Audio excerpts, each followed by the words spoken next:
नमस्कार दोस्तों, कैसे आप सब लोग। उम्मीद करता हूं स्वस्थ होंगे, व्यस्त होंगे, जबरदस्त होंगे। तो साथियों, बात करेंगे मध्य प्रदेश में चयनित बीएड को लेकर के जो मामला चल रहा है, उस मामले की आज महत्वपूर्ण सुनवाई होने वाली है। इसी पर चर्चा करेंगे कि आखिर जो बीएड है, चयनित बीएड है, वो सर्विस में बना रहेगा या नहीं। और साथ ही ये जो केस है, इसका जो निर्णय आने वाला है वो बहुत ही महत्वपूर्ण है। प्रत्येक राज्य की दृष्टि से अगर देखा जाए तो दूसरे राज्यों पर भी किस तरीके से ये प्रभाव डालेगा, ये भी समझने का प्रयास करेंगे। तो वीडियो में अंत तक बने रहें साथियों। आप सभी साथियों का स्वागत है आपके चैनल गेट सॉल्यूशन में। और साथ ही उन सभी साथियों से निवेदन है जो चैनल पर पहली बार विजिट कर रहे हैं या विजिट कर रहे हैं कहीं ना कहीं और हमारी वीडियो को लगातार देख रहे हैं लेकिन चैनल को सब्सक्राइब नहीं किया है अभी तक, तो उनसे निवेदन है चैनल को अभी सब्सक्राइब कर लें, बेल आइकन को हिट कर लें, ताकि इस संबंध में या शिक्षा जगत से जुड़ी छोटी बड़ी जो भी अपडेट हो वो आप तक समय से पहुंचती रहे। तो साथियों, शुरू करते हैं। Case number WP 595/2023।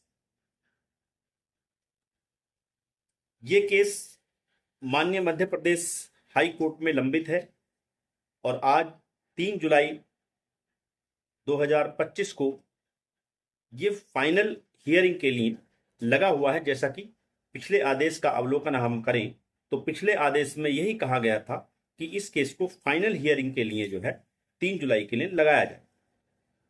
अगर हम नंबर की बात करें तो आज इसकी सुनवाई कोर्ट नंबर 1 में 38वें नंबर पर, सीरियल नंबर 38 पर होने जा रही है।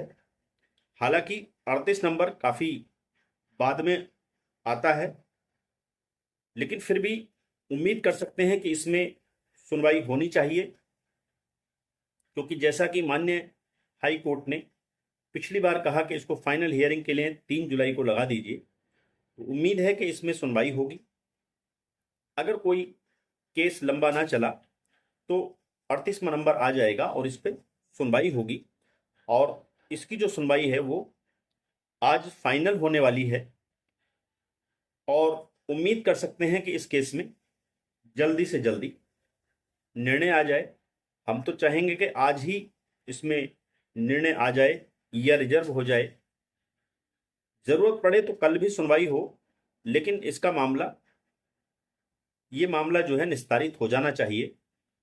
भले ही चाहे बीएड के पक्ष में जाए या डीएड के पक्ष में जाए, ये मामला निस्तारित जरूर हो जाना चाहिए, क्योंकि जो चयनित हैं उनको भी इसको लंबा खींचने से दिक्कत है, क्योंकि उनके मन में भी कहीं ना कहीं डर का माहौल बना हुआ है कि हमारी जॉब चली जाएगी या रह जाएगी।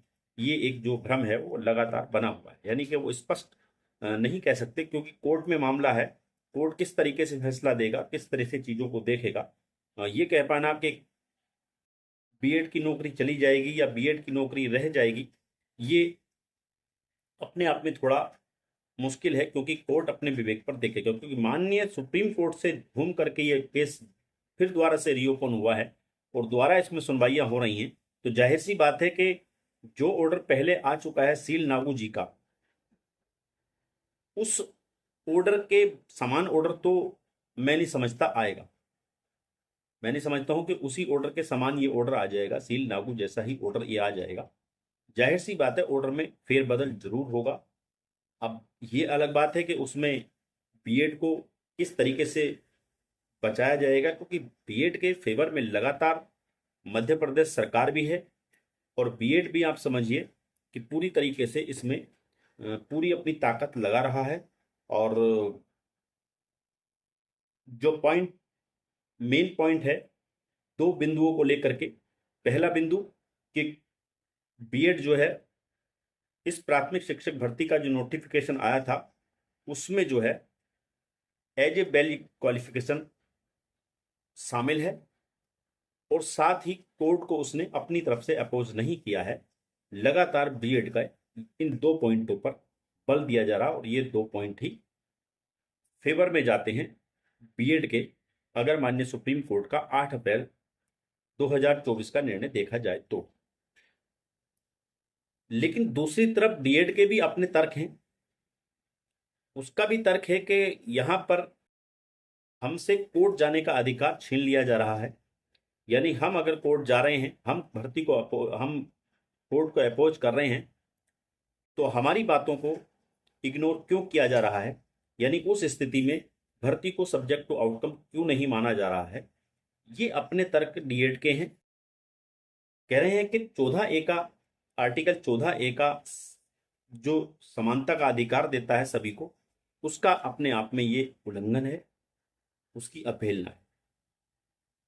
साथ ही डीएड का तर्क ये भी है कि माननीय सुप्रीम कोर्ट में 2023 में ही जब सभी राज्यों को कोर्ट ने आमंत्रित किया था देवेश शर्मा वाले मामले में, Devesh Sharma versus union of India वाले मामले में जब आमंत्रित किया था, तो उस समय मध्य प्रदेश हाई कोर्ट, मध्य प्रदेश से बीएड भी जो है एक इंटरव्यू एप्लीकेशन लेकर के, आईए लेकर के माननीय सुप्रीम कोर्ट में गया था, और तभी जो है ये भर्ती भी माननीय सुप्रीम कोर्ट ने अपने 11 अगस्त 2023 के निर्णय के अधीन कर ली थी, यानी जब ये सब्जेक्ट टू आउटकम कर ली गई थी।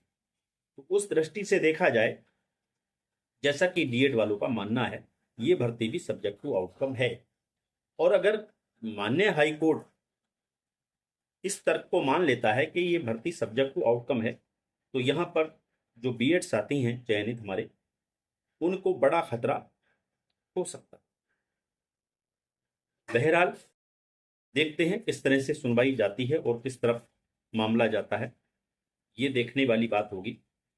लेकिन एक चीज जरूर महत्वपूर्ण है, ये केस अगर बीएड के अनफेवर जाता है, चयनित बीएड को यहां पर अगर खतरा होता है, तो ऐसी स्थितियों में दूसरे राज्यों पर भी ये अपना इंपैक्ट पूरी तरह से डाले। आप जानते हैं उत्तराखंड में भी चयनित बीएड जो है वो भी, बल्कि वहां तो हाई कोर्ट उत्तराखंड ने उनको अवैध करार दिया हुआ है, उनकी नियुक्ति को अवैध करार दिया हुआ है, और माननीय सुप्रीम कोर्ट से भी उनकी 2-2 याचिकाएं, यानी एक याचिका जो हाई कोर्ट उत्तराखंड ने निर्णय दिया हुआ है बीएड के अनफेवर में, उसको लेकर के उसको चैलेंज करते हुए याचिका माननीय सुप्रीम कोर्ट में गई थी, वो वहां पर खारिज हुई। उसके बाद उस याचिका के रिव्यू के लिए गया था मामला, वो भी वहां पे खारिज हुआ। यानी कि उत्तराखंड में भी जो बीएड चयनित है वो भी पूरी तरह से खतरे में है। अगर बिहार की बात करें तो बिहार में भी 22-23 हजार शिक्षक ऐसे हैं जिनकी नौकरी दांव पर है। अगर इस केस में बीएड के अनफेवर मामला जाता है, तो इन दोनों राज्यों पर बड़ा प्रभाव पड़ने वाला है बीएड चयनित पर। तो बहरहाल और भी ऐसे राज्य हैं जहां पर बीएड चयन हुआ है, और वहां भी भर्ती जो है कहीं ना कहीं सब्जेक्ट टू आउटकम थी, लेकिन वहां पर भी बीएड ने अपोज नहीं किया था, वहां पर भी डीएलएड या डीएड ने अपोज किया हुआ कोर्ट को। तो वहां भी सब्जेक्ट टू आउटकम भर्तियां हुई हैं। लेकिन अगर ये भर्ती सब्जेक्ट टू आउटकम नहीं मानी जाती है, तो जाहिर सी बात है दूसरे राज्यों में जहां जहां इस तरह की कंडीशंस हैं, वहां पर भी बीएड चयनित जो है पूरी तरह सुरक्षित हो जाएगा। और इस निर्णय का को आधार मानते हुए दूसरे हाई कोर्ट भी वहां पर उनको जो है बहाल कर देंगे, यानी कि वो भी वहां पर चयनित बीएड की नौकरी वहां पर भी सुरक्षित हो जाएगी। लेकिन अगर मध्य प्रदेश में बीएड की अगर नौकरी चली जाती, बीएड की नौकरी यदि छत्तीसगढ़ की तरीके से, जैसे छत्तीसगढ़ में हुआ, अगर छत्तीसगढ़ की तरह से अगर यहाँ पर इनकी नौकरी चली जाती है, इनको बर्खास्त कर दिया जाता है, तो आप समझ लीजिए, चाहे वो उत्तराखंड हो, चाहे वो बिहार हो, चाहे वो दूसरे राज्य हो, जहाँ पर की भर्ती इसी तरीके से सब्जेक्ट टू आउटकम है और वहाँ पे बीएड का चयन हुआ है, वहाँ भी उन लोगों के लिए बहुत बड़ा खतरा बन सकता है, और वहाँ भी उनको बाहर का रास्ता देखना पड़ सकता है।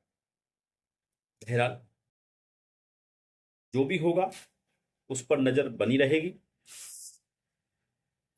आगे जो भी अपडेट होगी उसको लेकर के फिर आपके बीच हम उपस्थित रहेंगे। तब तक के लिए साथियों, आपका वीडियो में अंत तक बने रहने के लिए धन्यवाद। नमस्कार, आपका दिन बहुत बहुत शुभ हो।